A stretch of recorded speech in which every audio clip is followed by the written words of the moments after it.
The most horrific football injuries ever caught on camera. Opening hook. Football is often called the beautiful game. Millions of fans around the world watch it for breathtaking goals, incredible skills, dramatic comebacks, and unforgettable moments. But hidden behind every celebration is a harsh reality that many people never think about. Every sprint, every tackle, every header, and every collision carries a risk. One split second can change a player's entire career, or even their life. Some injuries heal within weeks. Others require multiple surgeries, months of rehabilitation, and unimaginable determination just to walk normally again.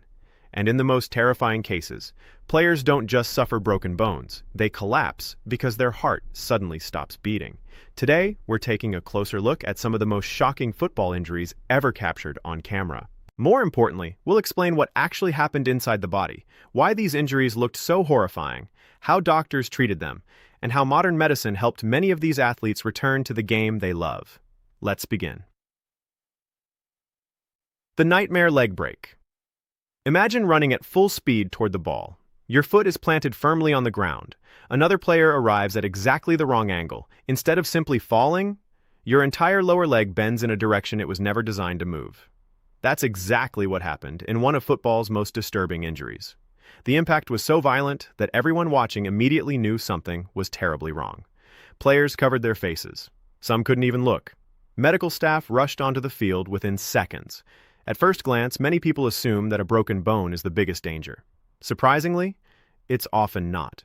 Doctors worry about something even more serious. When the tibia, or shin bone, breaks, the sharp edges can damage nearby arteries, veins, nerves, and muscles. If blood can no longer reach the foot, the injury becomes an emergency where every minute matters. That's why medical teams first check circulation. Can the player still move their toes? Is there a pulse in the foot? Is the skin warm? If blood flow is still present, doctors usually avoid forcing the bone back into place on the field. Instead, they carefully stabilize the leg exactly as it is and transport the player to a hospital. Why? Because unnecessary movement can actually make the injury worse. Inside the operating room, orthopedic surgeons use advanced imaging to understand every fracture before beginning surgery. Today, one of the most common treatments involves inserting a strong metal rod through the center of the tibia. This rod acts like an internal support beam, holding the bone perfectly aligned while healing takes place. Special screws lock the rod into position. Over time, the patient's own bone grows around the hardware. Eventually, the fracture becomes strong enough to handle body weight again. It sounds incredible. But modern orthopedic surgery has transformed injuries that once ended careers into injuries many athletes can fully recover from. Recovery, however, isn't easy. Healing the bone is only the beginning. After weeks of immobility, muscles become weak. Balance disappears. The brain must relearn movement patterns that once felt automatic. Professional footballers spend months rebuilding strength, speed, coordination, and confidence before returning to competition. For many players, the psychological recovery is just as difficult as the physical one. The fear of another injury can stay with them long after the bone has healed. When the ankle gives way. Now imagine chasing the ball at full speed. Your foot lands awkwardly. Your body keeps moving, but your ankle doesn't. Instead, it twists violently under your own weight. Within seconds, swelling begins. Pain becomes unbearable. Many spectators immediately fear a broken bone. Sometimes they're right. Other times, the bones survive. But the ligaments don't. Ligaments are incredibly strong bands of tissue that connect bones together. Unlike muscles, they don't create movement. Their job is stability. They stop joints from moving too far. During a severe ankle sprain, these ligaments stretch far beyond their limits. Some partially tear, others rupture completely. One of the most commonly injured ligaments is the anterior talofibular ligament. It helps stabilize the outside of the ankle. When it's torn, players often describe hearing or feeling a pop before collapsing to the ground. The swelling can become dramatic within minutes because tiny blood vessels rupture around the injury. Doctors perform physical examinations before confirming the diagnosis with MRI scans. Fortunately, not every severe sprain requires surgery. Many athletes recover through rehabilitation alone. Treatment usually begins with rest, compression, elevation, and carefully controlled exercises. As healing progresses, therapists introduce balance training. Why? Because the tiny sensors inside injured ligaments stop sending accurate information to the brain. Without retraining them, the ankle remains unstable and future injuries become much more likely. Professional rehabilitation can take several months, but with patience and proper care, many athletes return stronger than before. A kick to the face. Football is famous for dramatic tackles, but sometimes the most frightening injuries aren't to the legs, they're to the head. Picture a striker racing toward goal. The goalkeeper dives. Another player stretches desperately to reach the ball. Instead, a football boot crashes directly into someone's face. Everything happens in less than a second. The crowd falls silent. Blood appears almost immediately. Facial injuries bleed heavily because the face contains an enormous network of blood vessels.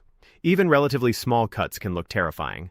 Medical staff quickly control the bleeding while checking something even more important. Has the player suffered a concussion?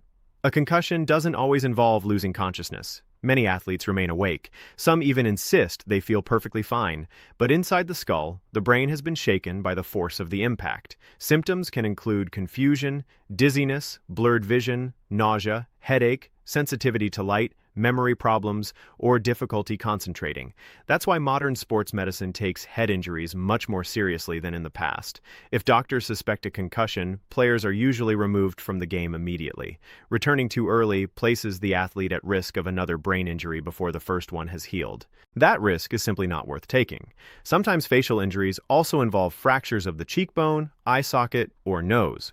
These injuries may require surgery using tiny titanium plates to restore normal anatomy. Thankfully, modern reconstructive surgery has become remarkably effective. Many professional footballers return to competition wearing protective face masks while the bones continue healing. Even so, protecting the brain always remains the highest priority. No match is more important than a player's long-term health. The most horrific football injuries ever caught on camera. When a simple fall breaks an arm. Not every devastating football injury comes from a brutal tackle. Sometimes the damage happens during what appears to be a completely ordinary fall. Imagine sprinting after the ball at full speed. You lose your balance. Your first instinct is to stretch out your arm to protect yourself. For a split second, it seems like you've avoided serious injury. But then, a sharp crack echoes through your arm. The pain is immediate. What looked like a harmless fall has resulted in a broken bone. This type of injury is extremely common because the body's natural reaction is to use the hands and arms to break a fall. Unfortunately, the arm isn't designed to absorb the full force of an adult body moving at high speed. One of the bones most often injured is the radius, located on the thumb side of the forearm. A fracture here can make even simple movements incredibly painful. Players may still be able to move their fingers, but rotating the wrist or gripping an object becomes almost impossible. Doctors usually confirm the injury with an X-ray. If the fracture is stable, the arm may heal in a cast. If the bone is badly displaced, surgery becomes necessary. During surgery, orthopedic specialists use metal plates and screws to hold the broken pieces together while new bone forms. Fortunately, bones have an amazing ability to heal. With proper rehabilitation, many athletes regain full strength and return to professional football within a few months. The injury. Every footballer fears ACL tear. Ask almost any professional football player which injury scares them the most. Many will give the same answer. An ACL tear. The anterior cruciate ligament, or ACL, is one of the most important stabilizing ligaments inside the knee.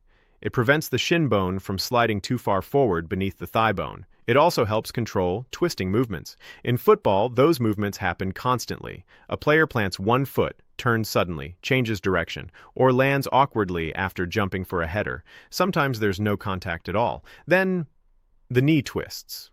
A loud pop is heard. The player immediately collapses. Most athletes know exactly what has happened before the medical team even arrives. Unlike a sprained ankle, an ACL cannot simply heal on its own. Once completely torn, surgery is often required for elite athletes. Surgeons remove the damaged ligament and replace it with a graft taken from another tendon in the patient's own body, or from donor tissue. Tiny tunnels are drilled into the bones. The new ligament is threaded through these tunnels and secured with specialized screws. The operation sounds incredibly complex, because it is, but surgery is only the beginning. The real challenge starts afterward. The long road back. Many fans think surgery fixes everything. In reality, recovery has only just begun. For weeks, players struggle with swelling, pain, and stiffness. Even walking normally becomes difficult. Physical therapists carefully guide every stage of recovery. At first, the goal is simply bending and straightening the knee. Later comes muscle strengthening, balance training, jumping exercises, running drills, cutting movements, finally, football-specific training. Every stage must be completed before progressing to the next. Returning too early dramatically increases the risk of tearing the new ACL again. Modern rehabilitation usually takes between 9 and 12 months. Some players return even later. The biggest challenge isn't always physical. Many athletes lose confidence. They hesitate during tackles. They avoid sudden turns. Their body has healed, but their mind still remembers the injury.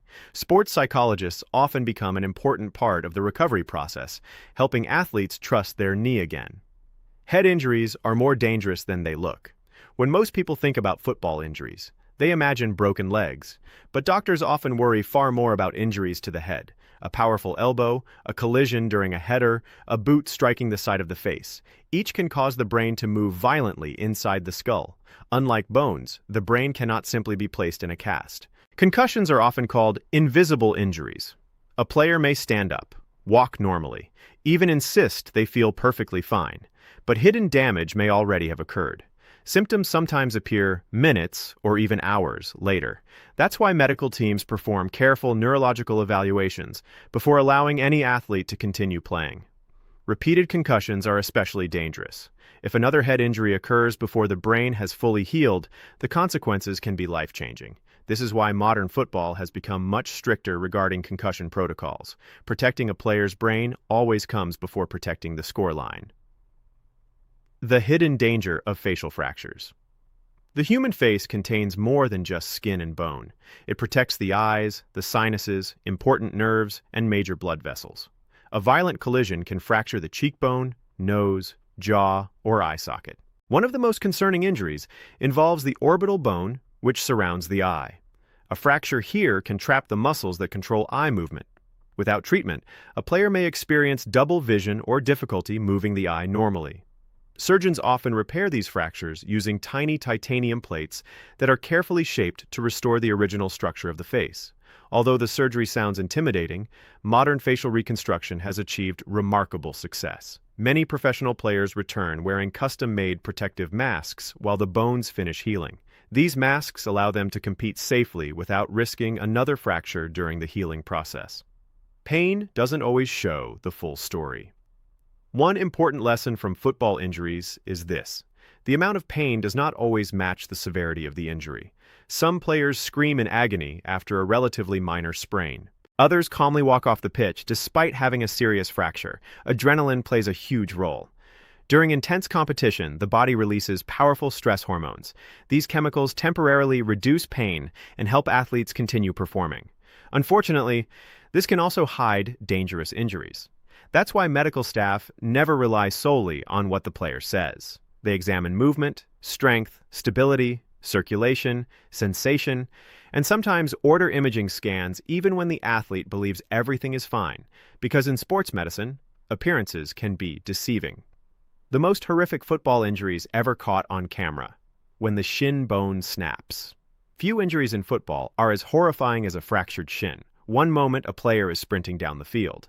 The next, they plant their foot, twist awkwardly, and collapse in agony. Sometimes the force comes from a tackle. Other times, there is very little contact at all.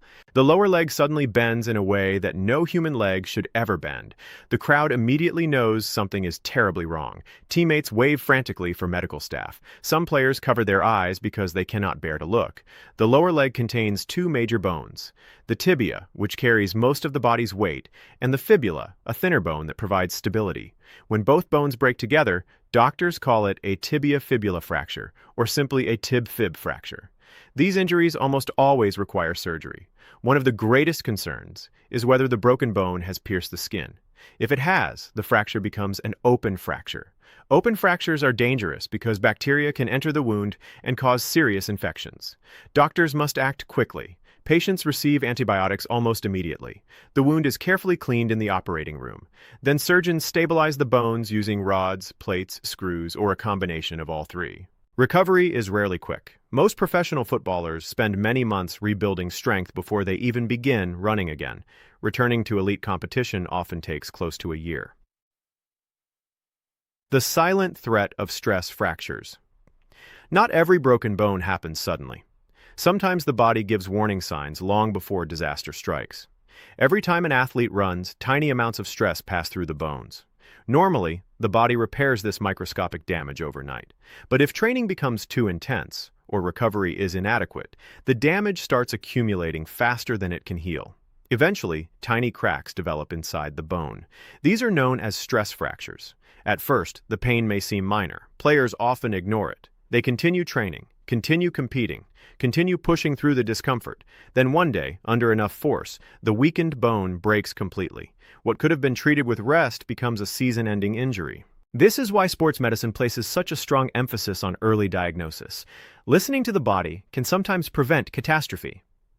Dangerous collisions to the chest. Football is a contact sport. Players fight for every ball.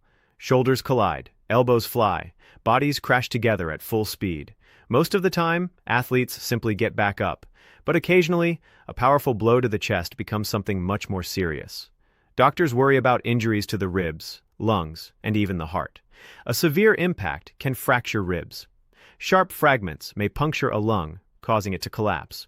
Although rare, another frightening condition called commotio cordis can occur. This happens when a perfectly timed blow strikes the chest during a very specific moment in the heart's electrical cycle. Instead of causing structural damage, the impact disrupts the heart's rhythm. The heart suddenly stops pumping blood effectively. Without immediate CPR and defibrillation, survival becomes unlikely. Thankfully, this condition is extremely rare in football, but it reminds us how vulnerable the human body truly is. The hidden danger of neck injuries. When people see a player pulled by the shirt or hair, many assume it's simply unsportsmanlike behavior. What they don't realize is that violent twisting of the neck can be extremely dangerous.